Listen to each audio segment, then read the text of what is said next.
Good day to all of you. I'm going to give you a 15-minute talk on the topic of how to be smart. In fact, how to be smarter, because I'm assuming that all of you are smart already. And I'm going to position this after understanding or thinking about what it means to be smart.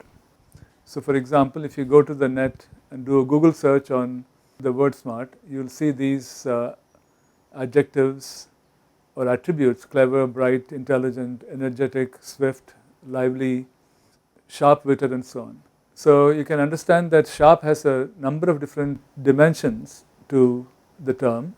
And so let's take one example. Suppose I call an auditorium as smart, and I'm going to use this example in the rest of my talk to illustrate what is it that computer scientists can do to make things smarter, and in the process also understand how humans can become smarter by doing the same sort of things that we provide smart artifacts to make them smarter.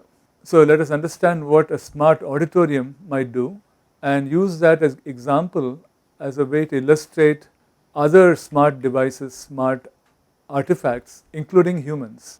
So I'm going to talk to you about a smart auditorium as an example of artifacts which have or can have the attribute of smartness. So a smart auditorium might tell people who are in the back of the auditorium to move to the front rows. Why would it do that? In that case, people in the back don't need light because there's nobody there, and the air conditioning for the auditorium can be adjusted so that energy can be saved.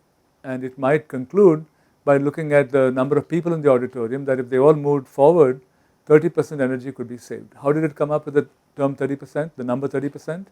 By doing analysis. Or it might say that current energy prices at this time of the day will contribute to a reduction of 600 rupees in the energy bill for the auditorium. Or it might say that the energy now is coming from fossil fuel and other resources which are required to produce that energy will contribute to the loss of 2.5 trees.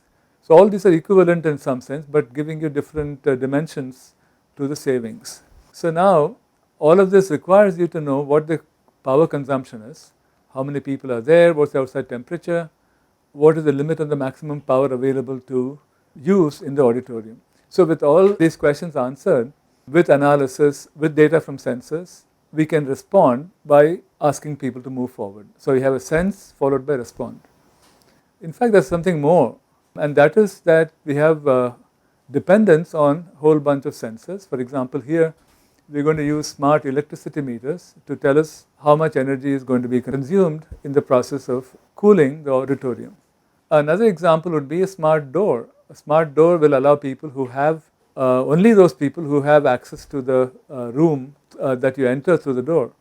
This could be possible by having somebody's capabilities in terms of entry and exit stored in their smartphones, and this is read by the door, and then it allows only those people who have access privileges. So in this picture, I'm showing you a smart, cheap door. In fact, all it does is counting. We need something more. For example, we need to identify the people so that only those people whose identifications or whose identities are stored in a database are allowed entry or exit through the door. Let's start with counting first.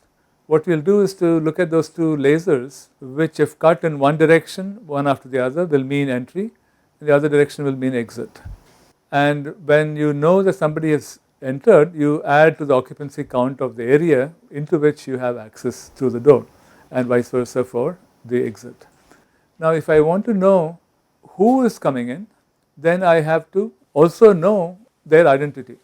But before we talk about this, I want to just mention that a good decision, for example, decision about whether to increase the temperature or decrease the temperature inside the auditorium, or whether to ask people to come forward, is based on knowledge and not simply numbers. The knowledge that we're talking about here is identity. This identity information can be derived only through analysis. For example, suppose I know that certain people who are inside the room have a combination of height and weight which makes them unique, then I can use that information to determine who's inside the auditorium, inside the lab, inside the office, as the case may be. So in general, you can answer these questions through analysis. How many people are there? where are they seated. For example, if I take a picture with the camera in front of the auditorium, then I know where they are seated. I can do temperature sensing to figure out what the variations across the space are for the temperature values. I can look at the outside temperature, I can look at the power structure, power price structure, and all these analysis capabilities will let me respond in a meaningful way. And also, I want to know what I need to sense at any point in time so that I can focus on certain sense values to make my analysis more meaningful also. So I need to be sensing meaningfully, analyzing meaningfully, and responding meaningfully to answer questions such as how many people are there. And secondly, the response has to be timely. If I do the analysis now and give the response to this question of where should people be seated tomorrow after the whole event is over, then the response has no meaning. So I need to sense meaningfully, analyze, and respond in a timely way. So now if you look at the blue colored letters, you see the word SMART emerging out of it. Sense meaningfully, analyze, and respond timely.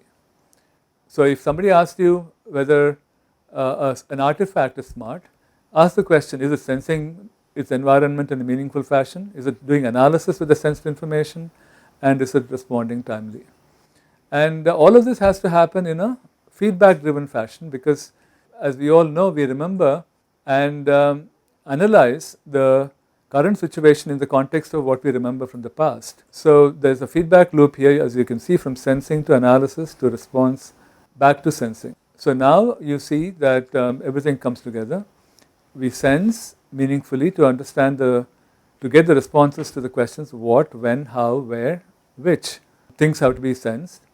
Analyze to produce the right kind of response. And what do we analyze? We analyze archival data, real-time data, aggregated or disaggregated. And response will be in terms of who should be responding, when should we respond, where should we respond. And all of that should be done in a timely fashion. And one more item I want you to think about is remembering the response. Now, if each one of us were to do analysis every time we have to face a situation, that will take a long time. So humans have a way to remember. Our memory serves the purpose of remembering. And if you're taking the context of a computer, it will have to be put in its memory in a way that the memory will survive failures and so on. So that when you come back to a situation after having gone to sleep, you'll still remember that situation the next day. And this whole thing happens in a loop, in a feedback driven fashion. And another thing to remember, build smartness into the whole auditorium, not only during runtime, that is to say when I'm going to be using it for a certain performance or an event, but also during initialization time. For example, in the morning when I come in, I might set the temperature to start with at a certain value depending on what events are going to happen that day. Or I can do it at deployment time, for example. This might be something where I have envisaged the use of this space as an auditorium, that is the deployment of the space as an auditorium, and I might make some decisions then as to where to position the vents for the airflow and so forth. Or I might do it at design time when I ask the question, how should this whole area be designed to make it possible for it to be used as an auditorium also. So smartness will be applied to all of these times, and that means we ask questions relevant to that particular time, design, deployment, initialization or runtime, and make whole artifacts smart.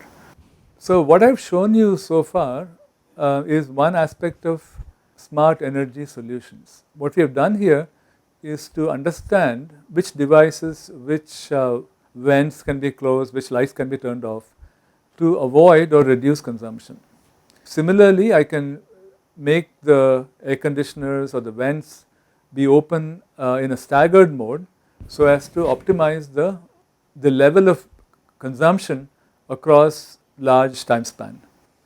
So this is demand supply matching, demand made by the appliances like ACs for energy. Supply is the amount of energy available. So you want to make these two match. Flat profiles are important because peaks contribute to large difference between normal and maximum requirement, and those are bad for pricing, for example. Renewable resources are very important because they are better from the environment point of view, and of course we want to store energy when plentiful energy is available and use them when the amount of energy required is much larger than what is available.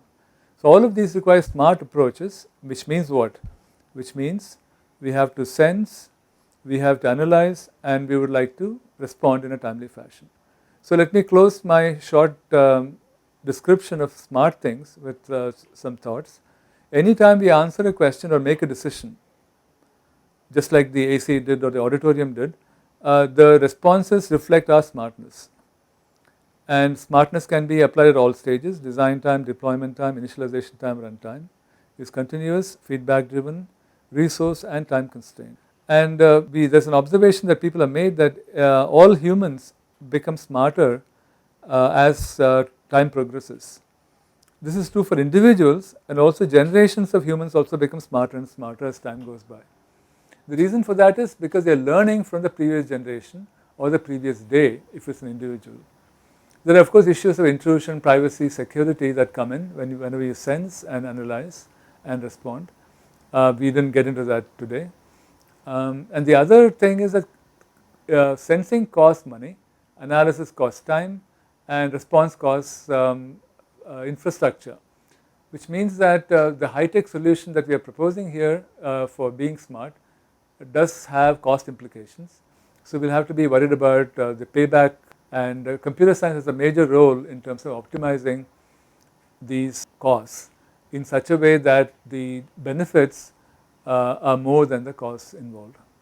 So finally, I would like to remind you that if you think about all of the components of being smart, all topics in computer science and electrical engineering come together: databases, operating systems, autonomic computing, embedded systems, AI, and on and on. And so any aspect of computer science, any topic in computer science has a role to play in building smart things. And with that I'll close, and thank you very much. And also thanks to all my collaborators through whom I've gotten the insight about being smart. So hopefully you not only know what smart artifacts are, but also know how to use the attributes of smartness for your own future. Thank you very much.